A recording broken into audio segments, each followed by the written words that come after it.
First of all मैं गौरव वंता Gujarati awards को बहुत बहुत तहे दिल से थैंक यू बोलना चाहूँगी, मुझे यहाँ पे बुलाने के लिए, इनवाइट करने के लिए। मैं बहुत एक्साइटेड हूँ क्योंकि आज ये बहुत ही अच्छा ओकेजन है जहाँ पे गुजराती इंडस्ट्री को बहुत सम्मानित और प्यार दिया जा रहा है। और कल मकर संक्रांति है जो कि बहुत ही अमेजिंग डे है, तो वो यहाँ पे वो भी ओकेजन का सेलिब्रेशन हो रहा है। So I am very excited and Ahmedabad के लोगों को, गुजरात के सभी लोगों को मैं तहे दिल से थैंक यू बोलना चाहूँगी, इतना प्यार देने के लिए, इतना सम्मान देने के लिए।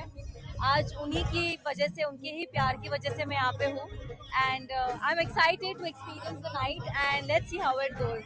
ગુજરાતી અવોર્ડ્સમાં જ્યાં બધા જ કલાકારોને પ્રોત્સાહન મળી રહ્યું છે, લોકોનો પ્રેમ મળી રહ્યો છે અને અમારી ફિલ્મ પાતકીનું આજે પોસ્ટર રિલીઝ અમે લોકો કરી રહ્યા છે. આખી પાતકીની ટીમ અહીંયા ઉપસ્થિત છે. તો બસ આશા છે કે બધી જ ફિલ્મોની જેમ પ્રેમ મળતો રહે અને આવા જ ફંક્શન ગુજરાતમાં થતા રહે. Thank you. આજે બહુ જ સારો અનુભવ મને થયો છે. મેં પરફોર્મન્સ કર્યું અને બહુ જ મજા આવી. બહુ જ સુંદર આયોજન છે અને આ થકી ઘણા બધા કલાકારોને પ્રોત્સાહન મળી રહ્યું છે. Thank you so much.